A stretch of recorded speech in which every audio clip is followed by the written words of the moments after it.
Everyone welcome to the new video. So আজকের ভিডিওতে আমরা ডিসকাস করবো একটা ইএমএ কে সিম্পল ইএমএ সেটআপ নিয়ে আমরা একটা লং ট্রেড কিভাবে হোল্ড করতে পারি। ওকে, 9:15 ইএমএ আমরা ব্যবহার করব, তার সাথে সাথে রিস্ক টু রিওয়ার্ড রেশিও আমরা ফলো করবো, যেখানে কিন্তু মার্কেটের স্ট্রাকচার বেসিক্যালি আমি কীভাবে শেখাবো, ম্যানিপুলেশন হচ্ছে বা ডিস্ট্রিবিউশন কোথায় হবে। ওকে, সব কিছু তোমরা A to Z বুঝতে পারবে। তার সঙ্গে সঙ্গে আমরা কিন্তু প্রপার একটা সেটআপ নিয়ে আলোচনা করবো, যে সেটা হচ্ছে 9:15 ইএমএ সেটআপ। তো এই ইএমএস সেটআপের জন্য আমাদের 3টে ক্যান্ডেল লাগবে, প্লাস 9:15 যে সেটআপটা ওটা আমরা ব্যবহার করবো। ওকে, চলো আমরা স্ক্রিনে গিয়ে এবং দেখে নিই জিনিসটা কীভাবে কাজ করে। ওকে চলো, এই সেটআপের মাধ্যমে তোমরা কিন্তু at least 1:10 risk to reward ratio achieve করতে পারবে। সো ডেফিনেটলি আমি চাইছি যারা যারা ভিডিও শেষ পর্যন্ত দেখবে তাদের জন্য একটা সারপ্রাইজ আছে। এই ইএমএ সেটআপের পুরো পিডিএফ এবং ইনস্ট্রাকশন আমি আমার ডেসক্রিপশনে দিয়ে দেবো, যারা যারা দেখবে তারা তারা চাইলে অবশ্যই ডাউনলোড করতে পারো। ওকে, থ্যাংক ইউ সো মাচ। চলো যাওয়া যাক এবং স্ক্রিনে থাকে এবার একটু কাছে চলে আসবো যাতে বোর্ডটা থাকে, ঠিক আছে। সো আমরা ইএমএ সেটা ব্যবহার করার জন্য আমরা দুটো ইন্ডিকেটার ব্যবহার করবো, একটা হচ্ছে 9 ইএমএ, একটা হচ্ছে 15 ইএমএ। ওকে, এই দুটো ইএমএ আমরা কিন্তু ব্যবহার করবো। তার সঙ্গে সঙ্গে আমরা কি দেখবো যে মার্কেটের স্ট্রাকচারটা কি, ঠিক আছে। মার্কেটের স্ট্রাকচার বেসিক্যালি দেখো কি হয়, অ্যাকচুয়ালি যখন অ্যাকুমুলেশন করে মার্কেট, অ্যাকুমুলেশন জিনিসটা কি, মার্কেট একটা রেঞ্জ, এই রেঞ্জে কিন্তু মার্কেট টোটালটা ঘোরাফেরা করে। সো এটাই বলছি আমরা অ্যাকুমুলেশন জোন। এবার যদি ডিস্ট্রিবিউশনের কথা বলি, মার্কেট কি করে, আগে ম্যানুপুলেট করবে। যদি মার্কেট সাপোজ আপ ট্রেন্ডে আছে, মার্কেটকে উপরে যেতে হবে, ও কিন্তু করবে কি, মার্কেটকে ম্যানুপুলেট করবে নিচের দিকে। সাপোজ এইদিকে হচ্ছে আমার ম্যানুপুলেশন জোন হবে, এই যে এই লেভেলটা হয়ে গেলো, এটা কিন্তু আমার ম্যানুপুলেশন জোন হয়ে গেল। ওকে, এইবার ডিস্ট্রিবিউশন কোথায় দেবে, মার্কেট যেহেতু আমাদের নিচের দিকে উপরে আসছে, অর্থাৎ আপ ট্রেন্ডে আছে, আমাদের কিন্তু ডিস্ট্রিবিউশনটা আমাদের উপরের দিকে দেবে। Okay clear.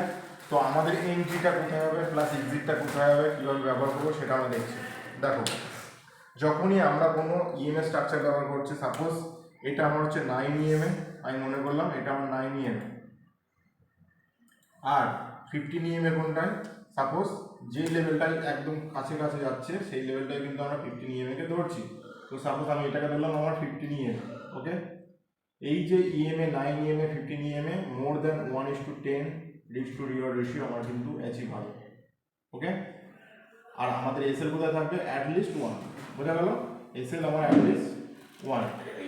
এইবার এই যে জিনিসটাকে আমরা কাজে লাগাবো কী করে, এটা গেল হচ্ছে আমাদের অ্যাকুমুলেশন জোন, ম্যানুপুলেশন জোন আর ডিস্ট্রিবিউশন জোন। তাহলে ম্যানুপুলেশন এটা হলো, অ্যাকুমুলেশন এই রেঞ্জটা হচ্ছে, আর ডিস্ট্রিবিউশন কোথায় হবে, টোটাল যে এই রেঞ্জটা এটাকে বলছি আমরা কিন্তু ডিস্ট্রিবিউশন জোন। ওকে, ডিস্ট্রিবিউশন জোন মানে কি, যেখানে আমাদের এন্ট্রি হবে, আমরা চাইলে এখানেও এন্ট্রি নিতে পারি প্লাস এখানেও এন্ট্রি নিতে পারি, কিন্তু এখানে এন্ট্রি নিলে আমরা রিটেস্টমেন্টের কনফার্মেশন ওয়েট করবো। ওকে, এবার দেখো এখানে আমরা কী কী ক্যান্ডেল ইউজ করবো, আমরা যদি একটু বলি ক্যান্ডেলের ডেফিনেশনটা দেখো।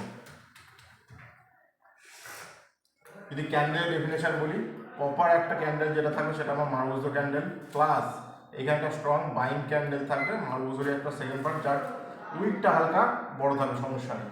আর এখানে আমরা ইউজ করবো কি, একটা পিন বার ক্যান্ডেল।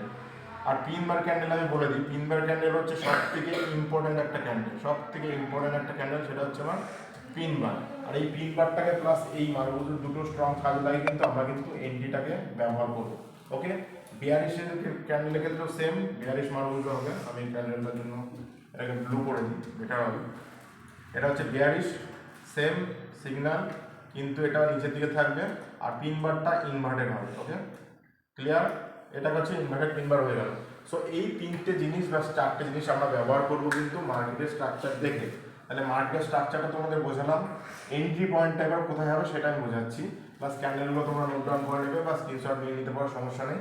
আমি জাস্ট একটু স্ক্রিনটা ক্লিয়ার করে দিচ্ছি। এবার এই জাস্ট লেভেলগুলোকে আমি মুছে দিচ্ছি, মুছে দেওয়ার পরে তোমাদের এন্ট্রিটা কীভাবে হবে, সেম এই এন্ট্রির লেভেলটা আমি কিন্তু এখানে এন্ট্রি দেখাচ্ছি তোমাদের, ঠিক আছে। সাপোজ এন্ট্রি জোন, এটা আমার অ্যাকুমুলেশন রেঞ্জ, ধরো মার্কেট এটাকে অ্যাকুমুলেট করলো। এবার এন্ট্রি জোন আমার 9 ইএমএ প্লাস 15 ইএমএ দুটো কিন্তু ক্রস ওভারে চলছে। ম্যানুপুলেট যখন করা হয়ে গেল মার্কেটে যখনই ম্যানুপুলেশন চলে গেল, এবার কিন্তু আসবে ডিস্ট্রিবিউশনে পালা। যখনই ডিস্ট্রিবিউশনে পালা আসবে, এইখানে কিন্তু আমাদের এন্ট্রিটা হবে। এইখানে আমরা কি করব, পিন বার ক্যান্ডেল ইউজ করবো, বা যে কোনো একটা ক্যান্ডেল দেখলাম, যেটা আমার মারুজো যদি বলতে পারি, এই ক্যান্ডেলটা দেখলাম, এই দুটো ক্যান্ডেলের কনফার্মেশন আমি কিন্তু এখানে এন্ট্রি নিলাম, প্লাস এই যে অ্যাকুমুলেশন রেঞ্জটা আছে, এই রেঞ্জটার উপরে মোটামুটি ধরো সাপোজ আমার এখানে হচ্ছে এন্ট্রি, এন্ট্রি এসএল যদি বলি, এই যে উইকটা বানিয়েছে বা ইএমএটার নিচে আমরা কিন্তু এসএল রাখবো। ওকে, স্টপ লস অর্থাৎ স্টপ লস। ঠিক আছে, তাহলে হয়ে গেল। আমি মনে করলাম এইটুকু যে এই এরিয়াটা স্টপ লস হচ্ছে আমার, সাপোজ আমি মনে করলাম 1K, মানে 1000 টাকার আমার স্টপ লস লাগানো আছে। এইবার মার্কেট কি করবে, তোমাদের ফেভারে যাওয়ার জন্য মার্কেট তোমাদের রেঞ্জ, যেহেতু আমাদের নিচের দিকে আপ ট্রেন্ড হয়ে আসছে, আমরা কিন্তু ট্রেডটা আপ ট্রেন্ডেই কনসিডার করছি। সেম এটাকে একটু ক্লিয়ার করে দিই।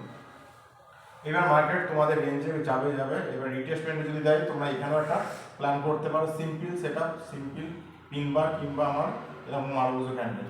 ওকে, তোমরা এখানে একটা এন্ট্রি নিতে পারো, প্লাস এখানে একটা এন্ট্রি নিতে পারো, কিন্তু এটা রিটেস্টমেন্টে মানে গেল রিটেস্ট নিল। ক্লিয়ার গেল রিটেস্ট নিল। এবার কিন্তু মার্কেট তোমাদের উপর দিকে ফেভারে যাবে।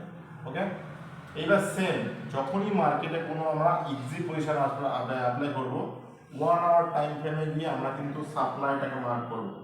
1 আওয়ার টাইম ফ্রেমে গিয়ে আমরা সাপ্লাইটাকে মার্ক করলাম, দেন কিন্তু আমাদের টার্গেটের অ্যাচিভ হয়ে যাবে। আর এইটাকে যদি আমাদের তোমরা ব্যাক টেস্ট করে গিয়ে দেখো, দেখবে আলটিমেটলি তোমাদের অ্যাটলিস্ট 1:10 রিস্ক টু রিওয়ার্ড এখানে পেয়ে যাবে।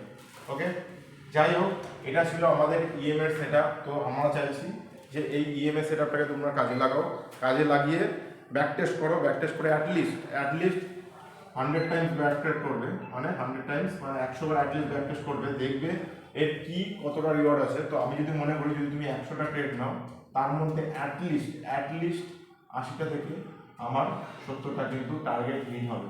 স্মল এসএল যাবে একদম 1K যদি আমি ধরি, একটা নর্মাল এসএল, কিন্তু টার্গেট যখন দেবে তোমার কিন্তু 10K অ্যাচিভ হয়ে যাবে। ওকে, 10K ছাড়ো, তোমরা যদি 9K অ্যাচিভ করতে পারো, তার জন্য এর থেকে বেটার কিছু হয়। ওকে, যাই হোক, থ্যাংক ইউ সো মাচ এই ভিডিওটা দেখার জন্য।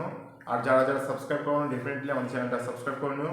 প্রত্যেক দিন ইচ অ্যান্ড এভরিডে আমাদের চ্যানেলে আপলোড হচ্ছে 7টার সময় ভিডিও। প্রপার বেসিক থেকে শুরু করে পুরো অ্যাডভান্স লেভেল পর্যন্ত আমরা গাইড করছি। যারা সাবস্ক্রাইব করে, ডেফিনেটলি সাবস্ক্রাইব করে নিও। দেখা হচ্ছে নেক্সট ভিডিওতে। রাধে রাধে।